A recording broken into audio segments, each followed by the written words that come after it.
my name is Oliver Grosser, and I'm from Vienna, Austria. My question has two parts. So the first part is, how do you get a few excellent investment ideas to be so successful? Do you read any special newspapers or industry magazines? Or do you visit the headquarters or any subsidiaries of companies? And which sources of information, like books, for example, Value Line, Standard & Poor's, Moody's, databases like Reuters, Bloomberg, DataStream, annual reports, internet, and so on, do you use to get the right impression of a company?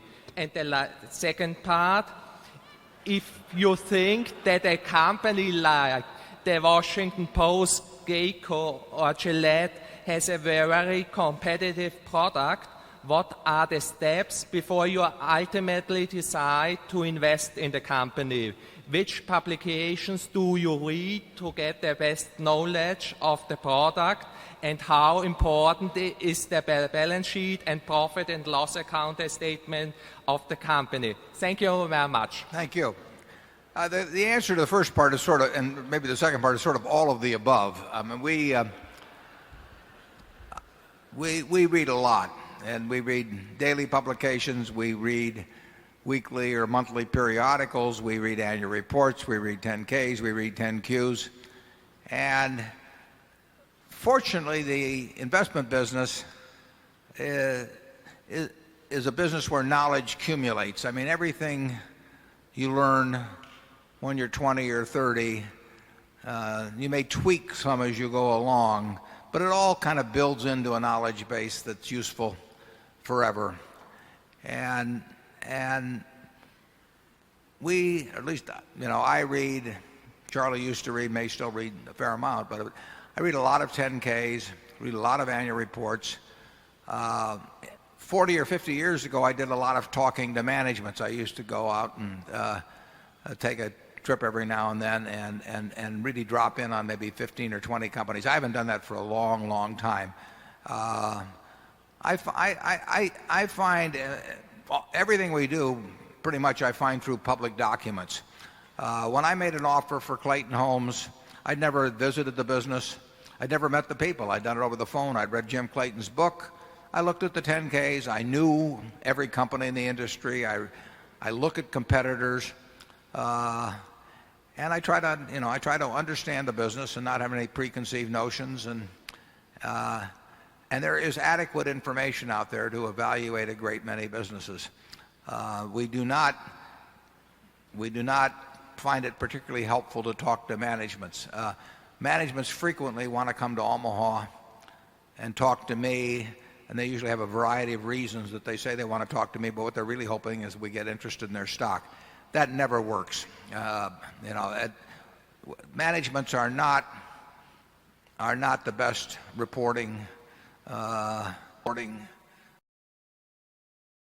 Tell us more than a management does. So we do not spend any real amount of time talking to management. When we buy a business, we look at the record to determine what the management's like, and then we want to size them up personally, as I said earlier, whether they will keep working. But we don't give a hoot about anybody's projections. We don't even want to hear about them in terms of what they're going to do in the future. We've never found any value in anything like that. But just a general business knowledge, what we've seen work, what we've seen has not worked. There's a lot you absorb over time. Charlie? Yeah, the more basic knowledge you have, I think the less new knowledge you have to get. And the game is a lot like that fellow that plays chess blindfolded. He's got a memory of the board and everything that happened before, and that enables him to do the next move in a way he never could if you just showed him the board mid-game cold. And so and in terms of what publications, I don't know, Warren, I would hate to give up the Wall Street Journal. Oh, you'd also hate to give up the Buffalo News. Yeah.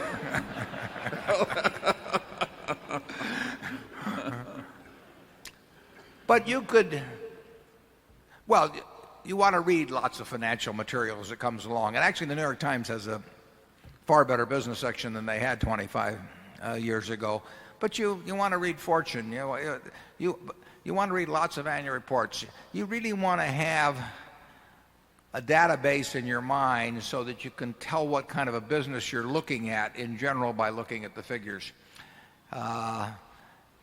It's far overrated. We never look at any analyst reports. I mean, I don't think if I read one, it was because the funny papers weren't available. It just isn't. I mean, I don't understand why people do it. But there's a lot of data out there, and the beauty of it is, it's really what makes the investment game great, is you don't have to be right on everything. You don't have to be right on 20% of the companies in the world, or 10% of the companies in the world, or 5%. You only have to get one good idea every year or two. So it's not something, when I used to be very interested in horse handicapping, and the old story was, and I hope Bob Dwyer is still here, that you can beat a race, but you can't beat the races. And you can come up with a very profitable decision on a single company. I would hate to be measured if somebody gave me all 500 stocks in the S&P and I had to make some prediction about how they would behave relative to the market over the next couple of years. I don't know how I would do, but maybe I can find one in there where I think I'm 9 in 10, 90% in being right. It's an enormous advantage in stocks. You only have to be right on a very, very few things in your lifetime, as long as you never make any big mistakes. What's interesting is that at least 90% of the professional investment management operations don't think the way we do at all. They just think if they hire enough people, they can be better at determining whether Pfizer or Merck is going to do better over the next 20 years, and they can do that stock by stock all through the 500 and have wide diversification, and at the end of 10 years they'll be way ahead of other people, and of course they won't. Very few people have this idea of searching for just a few opportunities. Yeah, you wait for the fat pitch. Ted Williams wrote about that in a book called The Science of Hitting. He said the most important thing in being a good hitter, is to wait for the pitch in the sweet spot, basically. I've always said that the way to get a reputation for being a good businessman is to buy a good business.